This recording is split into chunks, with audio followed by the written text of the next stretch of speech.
Oh, hello everybody, and welcome back to Cricket Daily. Hello everyone that is watching live on YouTube. Hello everyone listening on the podcast feed. I'm Menas. I'm with Paul. Paul, what a day! A disastrous day for England. We've been defending them, but that was bloody awful. Yes, Menners, and it's just been oh so common. I mean, are we in 2017, 18? Are we in 2013, 14? Are we in 2006, 7? Are we in 2002, 3? It just seems like with that 2010, 11 exception for decades now, England just come out here and I don't know. The thing is, they haven't been terrible. They've just done so many little things wrong that it's just all added up to a disastrous day for them. And unless they do something tomorrow, then the Ashes could soon be over as a contest. And what was it, day 3 last year? How did the away team go in day 3 last year? They're all out for 30 odd, weren't they? Yeah, that'd be a good. They were one out overnight. India, England are 2 out. Do you reckon they can get them all out to the 20s? So probably not. But Well, I think they yes, dodged a bullet, that Lightning. So for those tuning in, Lightning came in around Adelaide Oval and they abandoned play about an hour before they would have otherwise. And England might have been all out tonight if the Lightning hadn't come. it's not beyond the realms of possibility. I mean, the two balls that the first two legitimate balls that Nisa bowled in his Test career. The first one, as he went to bowl it, Hamid pulled away.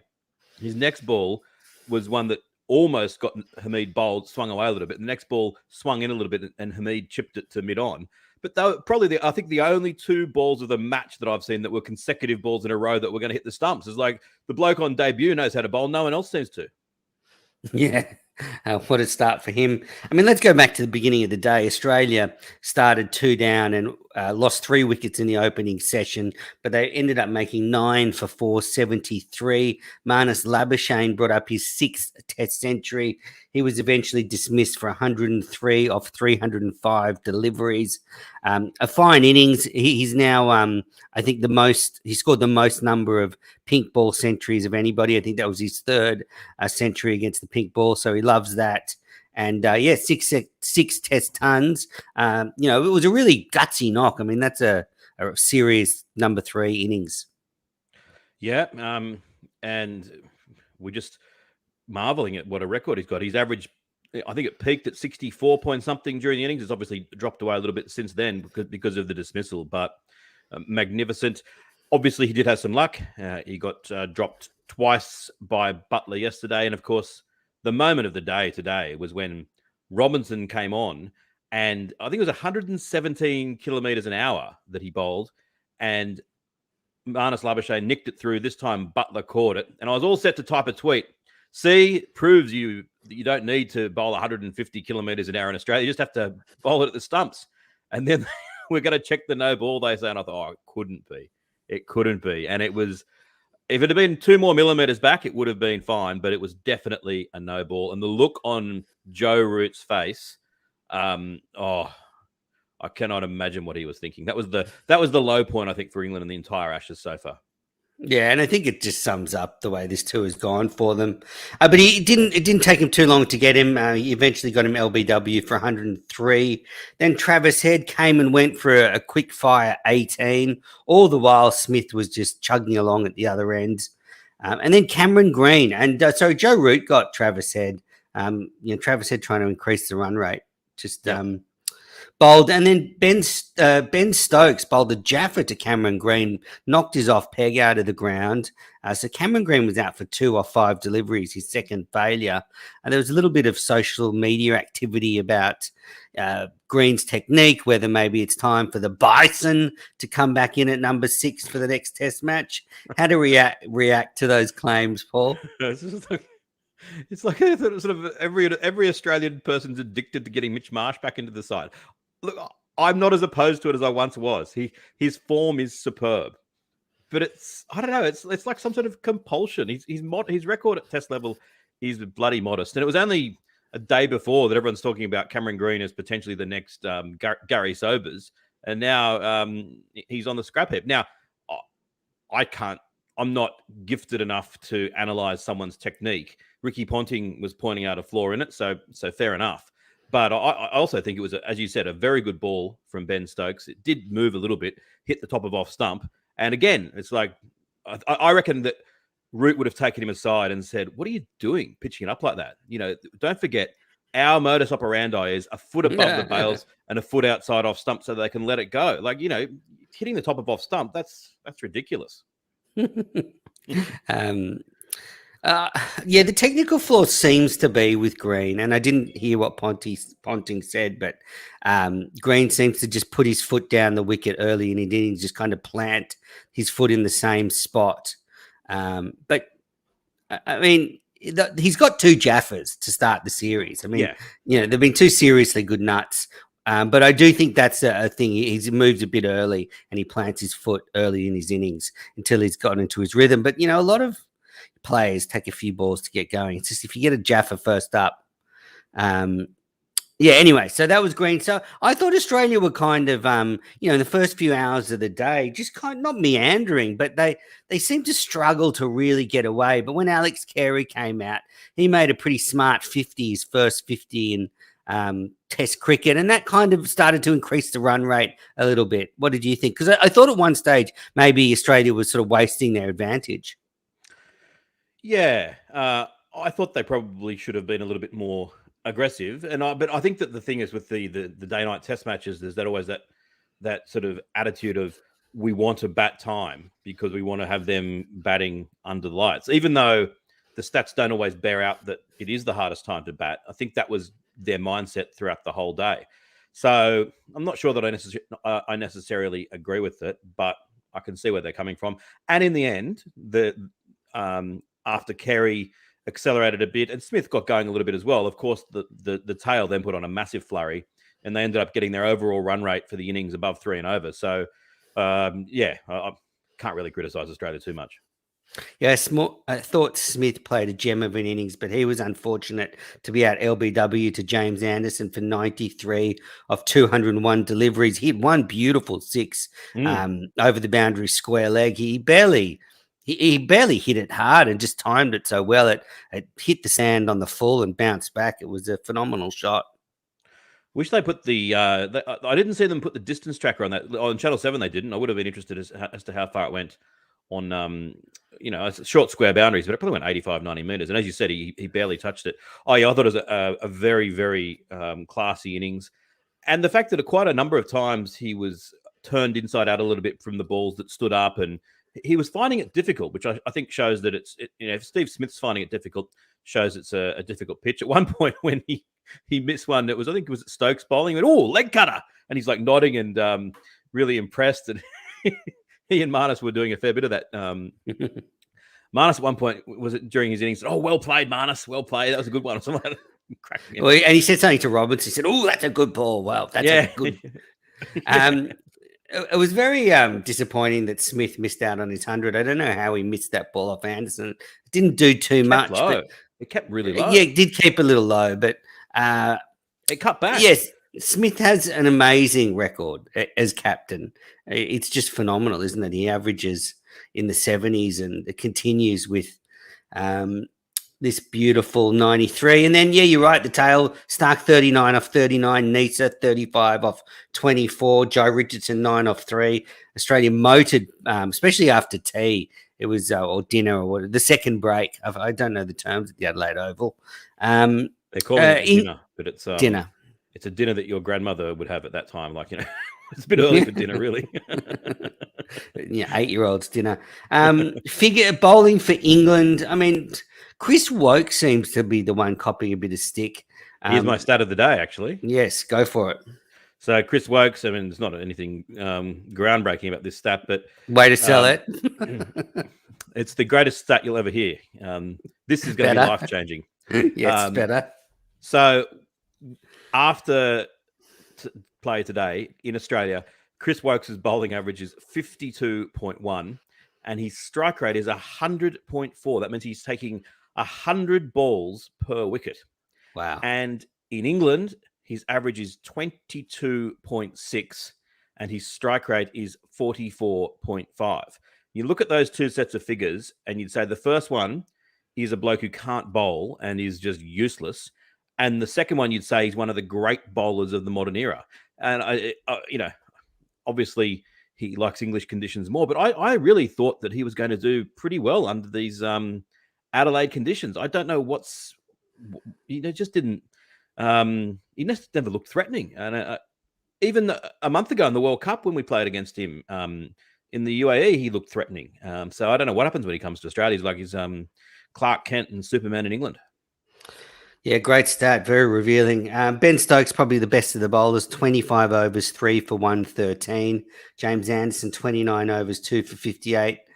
Didn't look like he was going to get many wickets, but he is very accurate.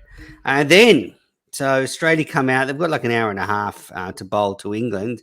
And surprise, surprise, Mitchell Starc gets Rory Burns caught at second slip in the third over. Predictable. Good ball. But yeah, poor old Rory Burns. Feel a bit sorry for him. But nice catch from Smith. And, if it had been an English bowler, the way things are going, you'd expected it to be a no ball, but no, not a no ball, and the catch wasn't dropped. That makes the big difference. And then Nisa comes on wicket with his second ball. Now, man, as you like to create controversy, surely there's an opportunity for you here that you could say, okay, you've made the point already. Smith, as a captain, his batting just is better than ever before. So he's back as captain, averaging, hits a 90, hasn't been in great form. Now he's cracked a 90. Number two, Nisa, who wouldn't have been in the side, has come out and played a blinding innings of, 38 or 36 off about 20 balls, and then has made the breakthrough. So you're surely going to say, Pat Cummins, just stay in Sydney. Don't bother coming to Melbourne. You're dropped. Oh, yeah, Zach Cummins. Yeah, absolutely. I think it's really clear that Smith's the right man for the job. I think it is fantastic to see Nisa get a wicket with his second ball. I think Lyon got one with his first ball in Test cricket. Trent Copeland got it was his third or fourth. And then Hamid Nisa with his second. Just, great stuff. And the way his Queensland teammates got around Nisa, they must don't really use like that. Don't use that language. Got around. What? That's got too around. AFL. That's Melbourne language. We should have a fine jar for stuff like that. Yes. I mean, Australia does have a good list, though. Yeah, don't. Please don't. Now, there's a lot of questions coming through, so maybe we should get to them. I think we've pretty much covered everything. But just as one we last said, thing. Go. I was going to say, Richardson looked superb. He looked like he was going to take a wicket at any moment, but he and all the Aussies just a little bit fell into the same trap as the English had, that they just didn't quite attack the stumps enough. There were plenty of balls that beat the bat that were not going near the stumps. So I think that's something they can put to right tomorrow and pitch the ball up and potentially go straight through England. Yeah, so England are 2 for 17 at stumps. As we said, play was called off about an hour early. Milan's 1 not out of 19. Root 5 off 9. I mean, what are you expecting tomorrow, Paul? Are you expecting it to be a terrible day for England, or do you think they've got a bit of mongrel left in them, these pommy bastards? I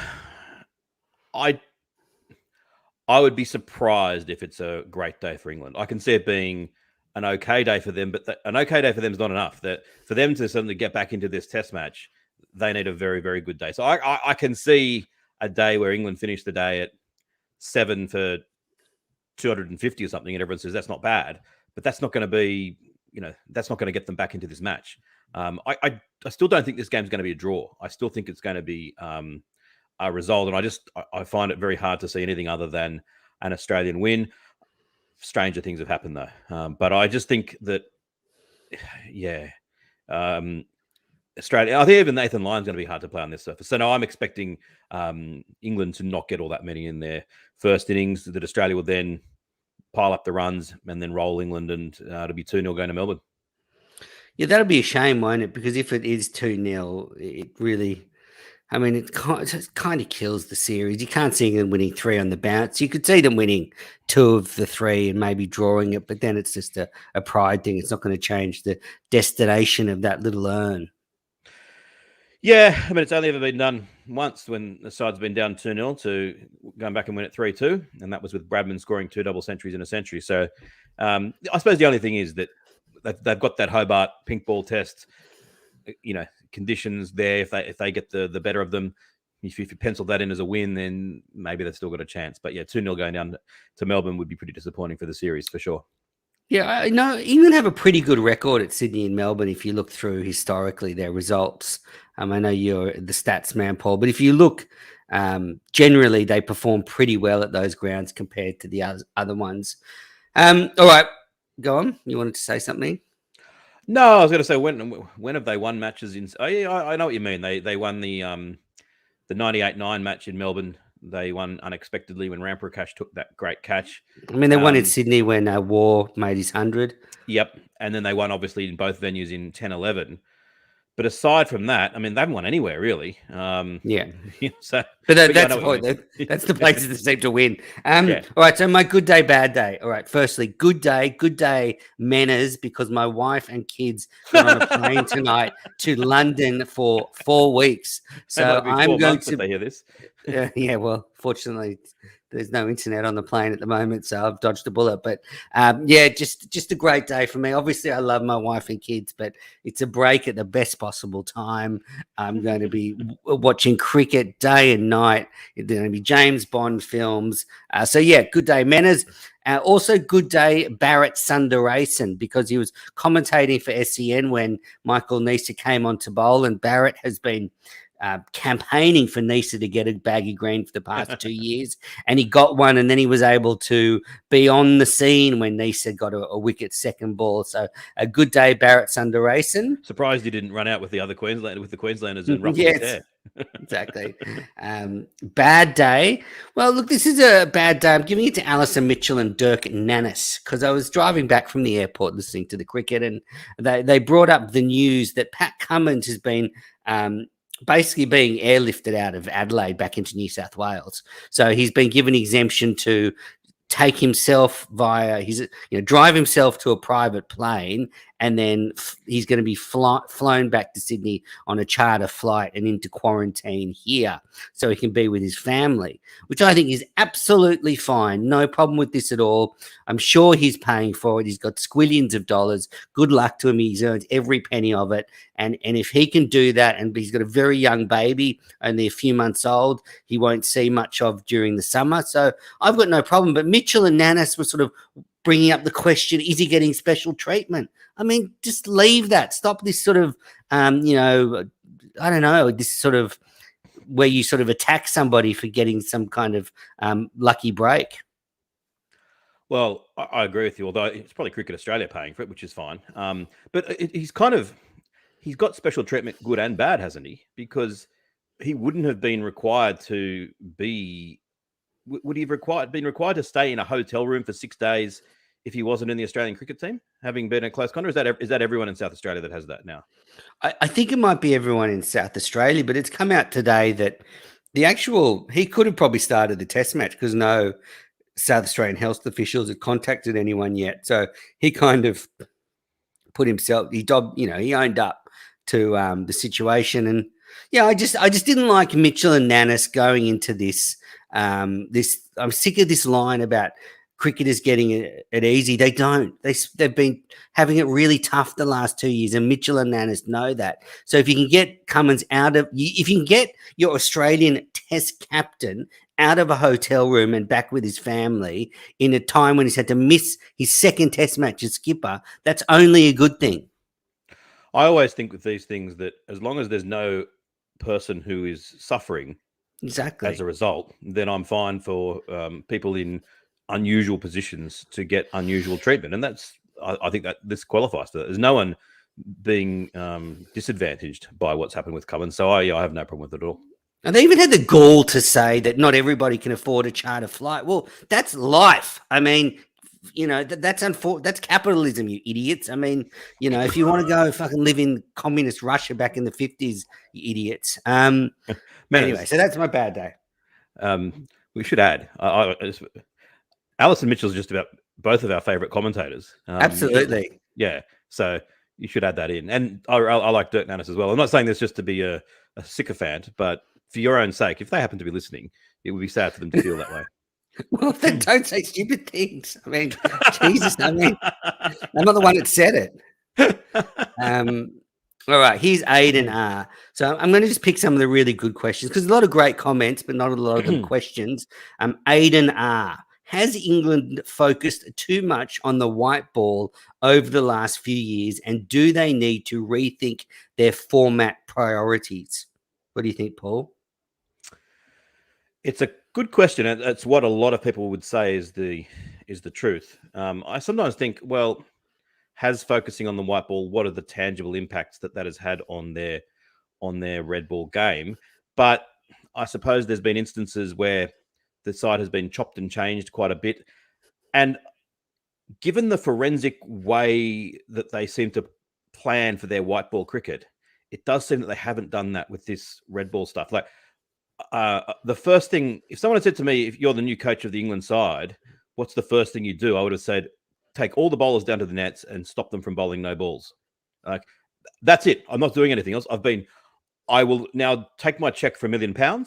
I have done my job. I'm going to go water skiing for the rest of my time as coach. That's all. That's and they've dropped 7 catches as well. I mean, Australia have dropped no catches, and it's 7 catches in 2 test matches. I mean, you average that out the rest of the series, that's going to be 20 catches. Yeah, the dropping of the catches, though, that can happen. I think they work hard on that. But I just think that the not bowling of no balls. Can you imagine if Bill Belichick, your friend, you like the New England Patriots, don't you? If he was the coach, absolutely. If he was the coach of a cricket side, he would find out about this and he'd say, we are never going to bowl another no ball. And so would Sir Alex Ferguson. So would anyone. What the hell is Chris Silverwood doing? And what is their whomever their bowling coach is? What are they doing? I'd hang my head in shame. The bowling coach should have been sacked the day that Stokes bowled 14 no balls in his first 30. That's ridiculous. Secondly, both of them was fired up. Yeah. That's the thing. People say, "Oh, you got to be a bowler to know," but there are bowlers like Michael Holding and others who just don't bowl no balls because they know it's just, it's not actually that hard to not do. And the negativity of their tactics of getting the toss wrong, batting too slowly, bowling with defensive fields, and trying to just sort of sneak through some overs to get to all those sorts of things. Those are the things they've always done when they've come to Australia, and they were wrong. So yeah, potentially they should have been a bit more focused on that. Do you want to read this question out? It's from Brewer74. Will Lyon play a large part here? I think so. I think these conditions suit him. The pitch seemed to be turning a little bit for Joe Root, and Lyon's a much better bowler, but it depends how much damage the quicks do. I mean, there might not be too many wickets left for him, but historically he's done pretty well at the Adelaide Oval. It's one of his more successful venues. I was sort of suggesting beforehand, jokingly, sort of, but that maybe they should leave Lyon out and before Cummins was removed and bring Nisa in as well. That would have been wrong. I think Lyon is going to do a lot here. I think there's plenty on offer for the spinners, and that he could, if he gets a chance, he could do a lot of damage. All right, this is a bit of a sledge from Chris Stone. Marnus's antics are so contrived, it is so annoying to watch. Ruins the viewing. Paul, I don't agree with this one. What do you think? Does it ruin it for you? No. It ever so slightly adds to it. It's fine by me, and I don't know that they are contrived. I think that batting is an unusual thing, and you've got to just do whatever works for you. And the sort of weird way that you've got to relax and think of the birds and the trees and just relax and whatever, and then all of a sudden focus with every ounce of your energy for two seconds and then come down a bit. That sort of thing can probably breed that sort of eccentricity. So yeah, I'm fine with it. Yeah, leave him alone, Chris. I mean, everybody complains that our athletes are so boring. Marnus is a bit crazy, having a bit of fun out there. He's displaying his emotions. I mean, what do you want us to send robots out to bat? So, no, Chris Stone. Here's one for you to read out. It's also from Chris. Mena's wife has left for 4 weeks. Is this the last time we see Menas looking presentable? From now on, it will be Y fronts. food-stained T-shirts and crumbs in his beard. Well, joke's on you, Chris. No pants on already. So I'm already doing this with no pants on. But no, I'm going to be having a healthy time while she's away. No junk food, no beer, nothing. It's going to be all good stuff. That's the sad thing that in Mena's situation, someone else would be already ordering a truck full of beer to come to the house and arranging parties. What Mena's is going to do is he's going to be up at 3 a.m. and he'll discover that there's a Madagascan T10. I'll be watching the Lanka Premier League all night. The Lanka Premier League starts up with this. Yes. I've got it on pause now. I'm going to catch up. He genuinely will. Well, look, that's it for all the questions. Thanks for everybody that's sent in questions and made comments. Anything you want to add, Paul, before we wrap this up? No, I hope I'm wrong. I hope England really have a great day tomorrow and make it a bit of a contest. And you never know. You never know. Yeah, and look, that is the way out for England. They bat big tomorrow, get up to roughly where Australia is in the first innings, chew up a lot of time, and then we get a draw and they go to Melbourne, only 1-0 down, still in the series. I mean, that's probably the best case scenario. I can't see them going really big and getting like 600 and maybe bossing the game, as the kids like to say. But yeah, if Stokes has a day out and Butler, I mean, actually, conditions suit him, short boundary, square. But yeah, we'll see. Thanks, everybody that's watched on YouTube. Thanks, everybody that's listened. And yeah, good night. Yeah.